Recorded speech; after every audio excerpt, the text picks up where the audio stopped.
Okay, guys, this is going to be opposite of alarmism. I don't like alarmism. Oh my God, there's going to be a civil war. Oh my God. I actually love it when stuff like this comes to light. And the reason I love it is because, well, first of all, am I live? Can you guys hear me? Give me a 5 by 5 if I'm alive. Am I alive? Is anybody out there? They live. What's up, Real Truth? What's up, Roach? John from New York. Outlaws in the house. Amy. Green Eyes 5 by 5. Okay, cool. All right, guys, listen. Here's the deal. Anybody out there who still thinks government is the answer to our problems rather than the real problems has got a serious problem. And it doesn't come to a head until people who are used to bossing other people around get bossed around themselves. And this is what I mean. The Virginia National Guard being threatened to be called out by Democrats on the sheriffs who are creating these Second Amendment sanctuary things, which we talked about the other day, which is ridiculous when you got a Second Amendment. When you get a Second Amendment, why would you pile on a law creating a sanctuary? Why would you have to do that? Basically, you're saying the Second Amendment is null and void. Instead of just standing on the Second Amendment and saying, look, this far and no more, shall not be infringed means shall not be infringed. You don't add anything to it. If you try to add anything to the Second Amendment, you actually take away its power, man. Do people, what part of that do people not get? Now, let me ask you a question. Thanks for the super chats. I'll shout you out in a second. Let me ask you a question. If your spouse, it doesn't matter if it's a groom to a bride or a bride to a groom, promises on your wedding day when you're taking the vows that they promise to be faithful to you and they promise to cheat on you at the same time, would you marry that person? I promise you, I will cheat on you with Ethel and Myrtle and Jessica, and I promise that I'll be faithful to you. You'd be like, what the heck? What are you talking about? What are you talking about? Well, what if you tell your kid, look, Johnny, I'm going to protect you, but I'm also going to punch you in the stomach every morning and not feed you? The kid would be like, what? I'm so confused. What's going on here? What are you talking about? And here's what I mean, guys. This is a typical oath of office for any police officer in any state. And it's a fill in the blank thing.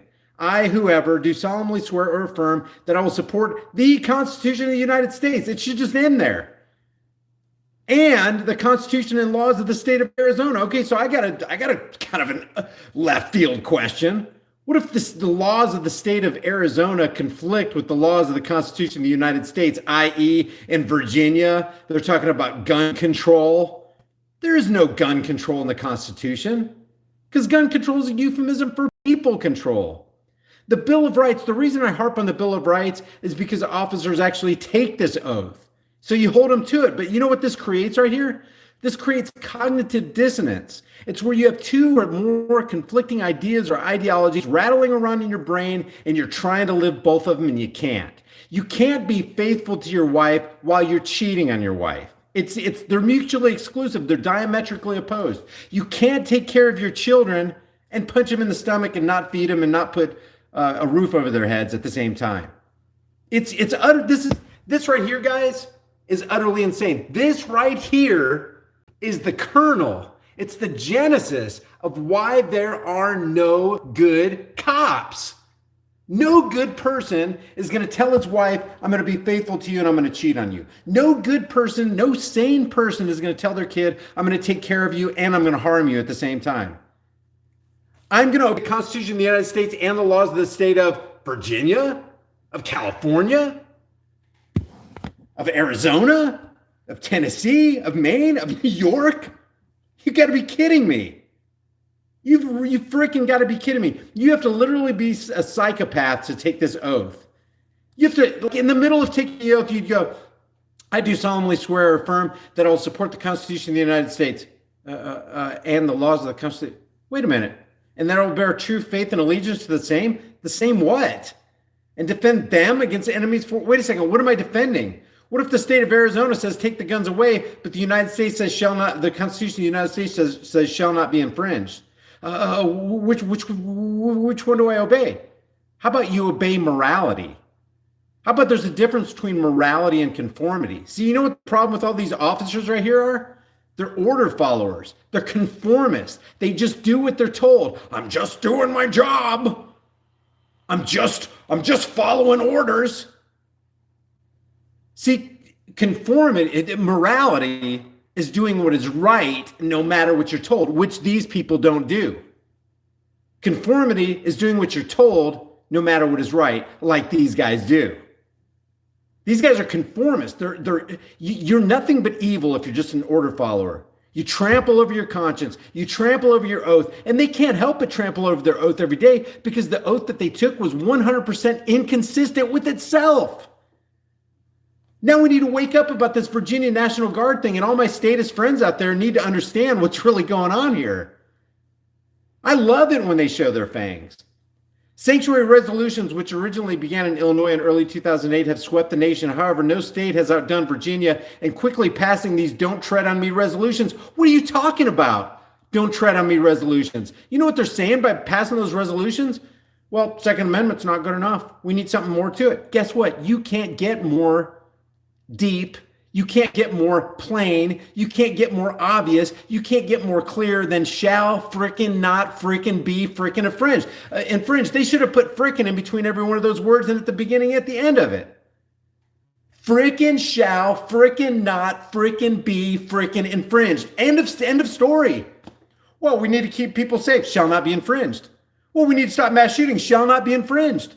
But women are dying, shall not be infringed. But 19,000 people commit suicide, shall not be infringed. But 40,000 people use a gun, shall not be infringed. I don't care. I don't care. Shall not be infringed. And now, Virginia, and because you don't stay with shall not be infringed, then you feel obligated to make more laws and more laws. It's so childish. It's like, this is really, really, really a gun-free zone now, and we really mean it. Oh, give me a break. Gun-free zones don't work. They're literal criminal empowerment zones. They're victim creation zones. And who are the victims? The ones who obey the laws. The ones who don't obey the laws are the ones that are empowered. So guess what? Politicians are out there empowering criminals and taking your rights away, and you're still freaking voting for them. Give me a break. Give me a break. And now Virginia Democrats have decided to push back. What? By standing on the Second Amendment? No.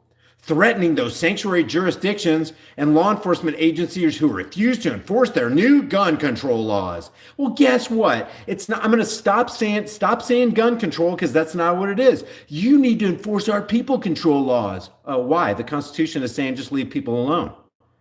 People have the right to be secure in their person's houses, papers, and effects. One of those effects is their guns. They got guns because they're human beings and they want to defend themselves or whatever they want to do. It's none of my business what they want to do with their guns. It's none of my business what kind of guns they have. Yes, the same Virginia state officials that welcome illegal aliens now say, you know what I think about that. This is a status written, but I want to take it from their perspective because there's a lot to be gleaned from it. Now say police departments that refuse to enforce new gun laws aimed at law-abiding Virginia will face consequences. Basically, if you don't obey the Second Amendment that we ourselves put our hand on the Bible and raise our right hand to heaven to protect and defend against all enemies, foreign and domestic, even though we've become the domestic enemies, saying you're going to face consequences. From the Washington Examiner. Virginia Democratic officials, however, already say local law enforcement supporting these resolutions will face consequences if they do not carry out any law the state legislature passes. That's BS, man. I live 1,000 miles from Virginia. I can smell that BS from here. And you probably can too. Doesn't matter if you're on the other side of the globe, you can smell the BS of that paragraph. Who's this right here? Who's this? Democrat of Virginia Representative Jerry Conley told the Washington Examiner, I would hope they either resign in good conscience because they cannot uphold the law which they are sworn to uphold, or they prosecute for failure to fulfill their oath. Well, how can you fulfill an oath that is self-contradictory? You can't. You can't. You can do all the linguistics and gymnastics you want to do, but you can't fulfill a contradictory law. If you break this one, you'll fulfill this one. If you break this one, you'll fulfill this one. And then you're going to be in a dog chasing its tail in contradiction. And that's the power of cognitive dissonance of the state. The left versus right paradigm. Let's add more laws to it. Maybe it'll get better. How can you get more gun control and gun free than New Jersey. And look what just happened in New Jersey. How can you get more gun free than New York? How can you get more gun free than a school zone? And yet, look what happens at every school zone. Well, it must not be working. But they can't even see that. The law is the law. Yeah, it's the opinion of politicians backed by the threat of force. If that becomes the law, you don't have a choice. You're an order follower. Just obey, comply. That's what the state is. That's what government is. Comply. And if you don't comply, you're going to face consequences, boy. Let me zoom in on that a little bit. Comply. Not if you're a sworn officer of the law. I don't want to be an officer of the law. I want to be a human being who treats other human beings the way I want to be treated. But it's not just threats of prosecution. Other Dems, including one of Virginia's Congress critters, they say, had other more radical ideas, including defunding offending agencies. Oh, we're going to take your money away. Sounds like a quid pro quo, doesn't it? If you don't do this, we ain't going to do that. It's a reverse quid pro quo. It's a pro quid quo quid. Quid pro quo. Pro quid quo quid. Democrat Virginia Representative Donald McEachin suggested cutting off state funds to counties that do not comply with any people control measures, guys, that pass in Richmond. They certainly risk funding because if the sheriff's department is not going to enforce the laws, they're going to lose money. If you don't enforce our people control laws, we're going to take your funding away. How evil can you get, guys? If you don't take people's guns like we say, if you don't steal people's private property in Virginia, if you don't violate their Second Amendment rights, if you don't go in their house and violate their Fourth Amendment rights, you're going to lose money. Evil. That's all you can say. It's wicked. The county's attorney's offices are not going to have the money to prosecute because their prosecutions are going to go down. McEachin also noted that Democratic Governor Ralph Blackface Northam could call the National Guard if necessary. And ultimately, I'm not the governor, but the governor may have to nationalize the National Guard to enforce the law. We're going to call out the military to come against the sheriffs. It's like the ultimate federal statist against the state statist. That's his call because I don't know how serious these counties are and how severe the violations of the law will be, but that's obviously an option he has. Force. Fangs come out. You will submit, boy. If you don't do what we say, you're going down. We're going to remove your funding. We're going to call out the military. This is the danger of statism, guys. When you don't stay with simple precepts of human compassion and knowledge and logic and truth, you go way off the rails really, really fast. I mean, I can see this setting up for a civil war. Because people aren't going to let go of their guns. I can see people calling for civil war. Democratic Governor Ralph Blackface Northam vetoed 2 Republican-backed bills that would have clamped down on cities that are sanctuaries for illegal immigrants. Quote, local and regional correctional facilities. This is going about immigration. I'm more trying to gear this toward the gun stuff. But that's the inherent psychopathy of taking an oath like this, guys. You can live in your own little deluded world and think there are good cops out there, but this right here actually proves the exact opposite. You cannot live in hypocrisy. You cannot shovel the cognitive dissonance cobwebs of your brain and spew them out all over the streets and have all this collateral damage and be a good person. You just can't do it. Because most of these laws right here of each individual state, and believe me, on the federal, state, and local level, there are tens of thousands of them. You're breaking laws every single day. You, in the eyes of the state and state functionaries like police, it doesn't matter if it's police or the elected sheriff or the local judge or the federal judges, the priests of the black robe priests of the Supreme Court. You are a criminal in their eyes. They have criminalized you through the laws of politicians, which are backed by the threat of force. And that's what's coming at you now. And now the sheriffs are going to feel that brunt. Now they're going to call the military out on the sheriffs when the sheriffs are used to calling their troops out on you. Is that weed I smell in that car, boy? You're going down. Maybe it's good that these sheriffs get a taste of their own medicine. These sheriffs and these police are not heroes. Don't paint these guys out to be heroes because they're bringing in, Second Amendment sanctuary counties. That doesn't make them a hero. How many people have they locked up for victimless crimes? And I'm saying victimless crime. That's an oxymoron. There's no such thing as a crime that doesn't have a victim. I mean, she's in victimless crimes because if you're smoking pot, if you're growing weed in your yard, if you have a bag of weed in your house or in your car, you haven't committed a crime. You haven't committed a crime until you've left a victim. No victim, no crime. How many of these people, of these sheriffs that they're threatening the military on now, have done such evil? Maybe they deserve this. Maybe this is going to be their wake-up call to get them out of statism. I do say bring it. Somebody said bring it. Yeah, I say bring it. I can't, silent secured. I can't pronounce your name, but yeah, bring it. Bring it on. I'm not afraid of that. I'm not going to be an alarmist. It may or may not come. We probably need one. Probably need one. Separate the wheat from the chaff. I'm not pushing the Bible on you or anything, but there's a verse I remember from years ago. I think it's from Revelation chapter 3. Even Christ says to his followers, he says, I you were cold or hot, but because you're lukewarm, and that's exactly what this frickin' is, you're riding the fence. Okay, I'll obey the Constitution. Okay, I'll obey and uphold the laws of the state of California. Okay, which one is it? Which one is it? Hot or cold, but lukewarm, I'm spitting you out of my mouth. You're pretty detestable. Pretty detestable. Anybody who takes this oath right here has committed to evil. Because almost every law of each individual state and on the federal level and on the local level is evil. Almost every one of them. Exacting injustice on people who just want to be left alone. Think about it. Would you give a $150 or $120 ticket to a single mom who's just doing her best to try to put food on the table? She just accidentally went 9 miles an hour over the speed limit in that speed trap and went from 45 to 35 to 25 in less than a quarter of a mile? Get real. Get real.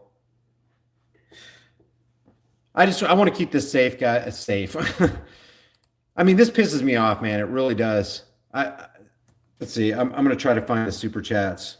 Give you guys a shout out. It really, oh my gosh, man. This should piss every one of us off to the point of action and go, God, just tell your status friends. Come on. Seriously? You're really going to vote for a government? You really think the government's the solution when you can see clearly it's the problem?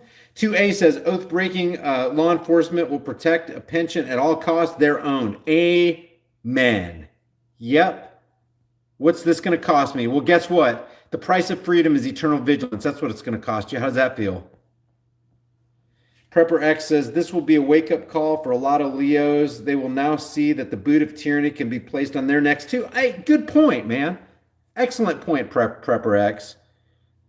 And I'm not sitting here saying, oh, I hope it happens, but I'm not going to resist it if it does. It'd be interesting to see it play out. I mean, look, here's the deal. No law from any political parasite. I don't care if Nancy Pelosi makes the law. I don't care if Adam Schiff makes the law or any of those guys up there. I don't care, Republican or Democrat. Those are just the first two that came to my mind. Nunez, I don't care. No law would have any teeth if the law enforcers refused to enact it. And they can use their discretion. They do it all the time for their own people.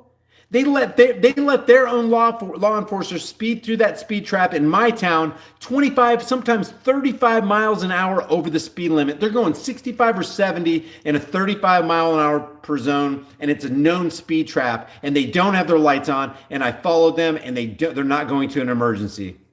They're going to get their next cup of coffee at Quick Trip or the Casey's store next to us. They're not going anywhere to help anybody. So that they can exercise discretion. They don't have to give tickets. They shouldn't care if they smell pot. Blue Ice says accountability now says 1 million to raid DC 2020. Join me. But what do we accomplish, man? I'm not gonna get out there in front of Washington D.C. on the steps of Washington. I'm not gonna beg any politician to do anything for me. It's about civil disobedience. It's about, you know what? Let's spread the brush fires of freedom in the minds of men. And if we can get some kind of critical mass going, you got a whole bunch of people disobeying the politicians' laws and like doing like all these accountability groups you see on YouTube, holding law enforcement accountable for their actions and recording them everywhere they go. You can really change this world by changing somebody's mind. But if their minds don't get changed, man, don't expect the world to change. That's why everybody's bound down to Greta Thunberg. People are so out to lunch, they're actually buying her crap. It's easy to see that she's controlled. Easy. Social Observer says they want the National Guard to enforce law because they are heavily vaccinated lemmings, easy to command. Yeah, and that's anytime I hear somebody wants to go to the military, I say that. Okay, number one, when you sign your name on the dotted line, you're basically handing your life over to the military to become the US government property, which means they can use you as a guinea pig, they can do experiments on you, they can subject you to depleted uranium bullets and any vaccine that comes down the pike just to see how it works. It's just insane, man. And they admit that they don't want you. They want to tear you down and build you up in their own image. That is the goal of the military. They don't want you. They're not interested in you. They're interested in the you that they're going to create. That's what they're interested in. They're going to make a new you. Sorry if you hear tapping on my screen. I'm trying to look for that last super chat. God, this pisses me off, man. But it's also exhilarating at the same time because I like what Prepper X or whoever that was said. Yeah, it's about time for them to feel the boot of tyranny. Bring out the National Guard. See what how those law enforcers feel about being unjustly persecuted. Savage says, I'm a United States Army Airborne Infantryman, and I abide by that oath, even if it means I become an outlaw. As you know, I don't have a problem with an oath to the Constitution per se, but I always specify the Bill of Rights, the first 10 amendments. Because when you get to the 16th Amendment, Congress shall have power to lay and collect taxes. Sorry, ain't swearing to that. That's basically saying the psychopaths in Congress have the power to extort your money. Oh yeah, where'd they get that power? How come I don't have that power? How come you don't have that power? If they do have that power, where did it come from? Did it come from on high? Oh, it didn't come from God from on high? Oh, they're not magical beings? Oh, they're not supernatural beings? Oh, they're just humans like me? Oh, I don't have the power to exact or extort anybody without and get away with murder, basically? Oh, then you don't have that power either. All right, guys, that's pretty much it. What's going on in Virginia? Democrats are talking about calling out the National Guard if the sheriffs don't submit to their authority. And I say bring it on. My screen is messed up. Why is my screen messed up? Is my screen not showing? Because I show that it's showing. Can you guys see my screen? Image is fine, says Justin. I don't know. You know, some people encounter problems and some people don't. I don't know what the deal is. All right, guys. I may do a live stream on my way home. I'm not sure. This is my, I got 3 more days at work. I'm caught up on all my work chores here, talking to you from work, and feels good. It's a little scary going into unknown territory, not having a 9 to 5, but man, it's going to free me up because there's nothing I'd like to do than just hit the road right now and go visit some of these Second Amendment sanctuary things and talk to some of the people and find out what their mentality is and do a couple man on the street interviews and just kind of travel around the country and set brush fires of freedom. Guardsman says, ere I stand, 'tis a line in the sand, turned black by blood of my brothers. Second A is non-negotiable, period. Yeah, and you know, Second Amendment, you have that right, whether it was ever written or not. It just says a well-regulated militia, and that regulated is not controlled by the federal government. As a matter of fact, if you look at the Bill of Rights, there's no concession that goes to the Bill of Rights unless you talk about part of the 10th Amendment. So the Second Amendment, a well-regulated militia, that's a well-disciplined militia, a self-controlled militia being necessary to the free state. And there's a lot of arguments that say it's not the state as in government, you know, because Bastiat said the state is that great fiction by which everyone seeks to live at the expense of everyone else. It's that free state of mind being necessary to a free state. It's like a free state, not the state of Tennessee or the state of Kentucky or the state of California. Some people interpret it, and if you take it as a natural law, that's the way it actually should be. A well-regulated militia being necessary to the security of a free state of mind, a free state of being, free people, free individuals doing free things, not being messed with by third parties, not being coerced into a non-consensual encounter. So the right of the people to keep and bear arms shall not be infringed. The right of the people to keep and bear arms shall not be infringed. There's no qualification on that. You want an RPG? It shall not be infringed. You want a Huey? It shall not be infringed. You want a Blackhawk? Shall not be infringed. If you can afford it and you can get it by honest means, there's nobody on this planet that has the authority to stop you. Because if they have that authority, then you have that authority. But because you don't have that authority, they don't have that authority. It's very self-evident. We hold these truths to be self-evident. These are all truths that are just self-evident. See, the Constitution doesn't give you rights. It just codifies rights that you already have. And it's more than that you have rights. It's more like people don't have the right to infringe on your freedom. Nobody's got that right. Shall not be infringed. All right, guys. What do you say? I don't know what. I don't know, man. I wouldn't want a lot. Wouldn't want a lot of people having Blackhawks. See, the thing is the idea behind that is it'd be better.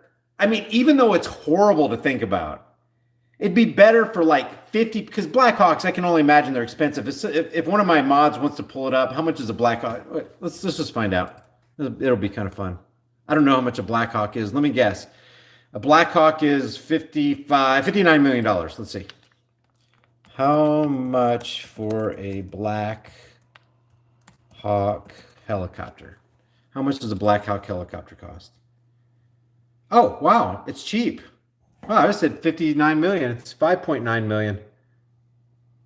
UH-60L Blackhawk is 5.9. Hey, it's clearance. While the unit cost the Air Force HH-60G Pave Hawk is 10.2 million. Okay, I'll just take the Blackhawk for 5.9. Yeah, Alex, I'd like the Blackhawk for 5.9 million. Wow, that's a cheap deal. Okay, it's frightening, guys. I will admit. It's frightening to think that Logan Paul, who could probably afford a Black Hawk helicopter, would have one fully loaded and flying it over the LA area. But even that it's infinitely more safe to have 500 Logan or Jake Pauls flying around in Black Hawk helicopters fully loaded than to have a government where people pretend to have a monopoly on force and violence. Wait, what did you say? Look, I don't know, guys. It's way better than still rather have a Huey, says Outlaw. Logan Paul is half your age. Why are you checking on him? I haven't seen Logan Paul in a long time. Anyway, and it's hard to escape too, because when you're on the internet as much as I am, it's kind of hard to see, not to see a lot of things in the sidebar, especially things that you don't want to see. Okay, so let me do this other super chat. Let's see. Wow, thanks, Savage. I appreciate it. Brian, I'm a soldier for the people. I love this country. Well, the original values, not what it's become. And I love the people in it, even the ones who don't like soldiers. IDE, a superbike, refuse to pay extortion fees, tickets, build your own guns. What's IDE mean? Let's see. Oh, I'd build it. I don't know what you're saying there. Yeah, man. I don't dislike soldiers. Matter of fact, I like meeting soldiers so that I can find out what they're thinking. Because see, everybody you come in contact with, I feel like we all have a responsibility as moral human beings to make things better in this world. And one of the best ways you can make things better is to have a good relationship. But the foundation of every good relationship has to be built on honesty and trust and truth and logic and love and human compassion, all those things that we all want as human beings. So when I talk to somebody, I like to hear what they're thinking, and I like to challenge their thinking, not win an argument. That's not me. I don't want to be out there, yeah, I won that argument and walk away. That's not, God, that's so counterproductive. It's more like, look, I have an ideology, you have an ideology. Let's bring them both to the table and let's kind of test them. Let's see what's going on with it. I've been proven wrong and shown wrong many times, and I'm thankful for it because in our journey, we all need each other to sharpen each other. That's what we talk about this all the time on here. So thanks, Savage. I really appreciate that. Dalton Wade says just link video of our Second Amendment meeting on my comment. Okay, all right, cool. Matter of fact, let's see. Oh shoot. I was going to hand you a wrench so you could just drop the link. I guess I see sometimes I can do it and sometimes I can't. That's weird. Hey, like say yes or something. Shoot, I scrolled down and I lost your name. Oh, here it is. Hey, Dalton Wade, say something so you can link it and I'll throw you a wrench. Looking for Dalton Wade to say something. Say something. Oh, there you are. All right, man. I just threw you a wrench. Why don't you put that link in there if you can? I don't know where the other. Oh, you're on your iPhone. Okay. Hey, yeah. Somebody mentioned Mark Passio. I'd like to have Mark Passio, and I've already reached out to Larkin Rose. He said he's a little tied up right now, but when he gets free, he'd love to do a live stream, which would be really great. What I'll do is I'll give you guys a week notice because I'd like as many people to watch that as possible because Larkin's got a lot of good things to say. And I'd like to get Mark Passio on because that guy deserves way more subscribers and way more views than he's got. If you agree, if you know who Mark Passio is, give a thumbs up. Savage says, all I'm trying to say is people need to learn to fight back. Talk is cheap, so take action. Record the cops. Know your rights. Help protect your fellow citizens. Love your vids, Brian. Keep it up, man. Hey, thanks, man. Yeah, I don't disagree with anything you said. Good words. Really good words. I really appreciate it. All right, guys. I wasn't expecting to go for 30 minutes here. I got a vamoose to take some stuff on. Passio has gone off the rails. Hey, Rika, hit me up in Discord and let me know what you're talking about because I've seen Passio's old videos. I don't know what's going on with him lately, though. Dalton Wade. Okay, cool. Thanks, Dalton. I appreciate it. Okay, guys, I got to take off. I'll see you guys in the next heavily censored shadow ban video. Remember, seriously, the price of freedom is eternal vigilance, and we got to fight for it, man. Indifference to this notion is the means by which the people will secure their own oppression. See you guys in the next video.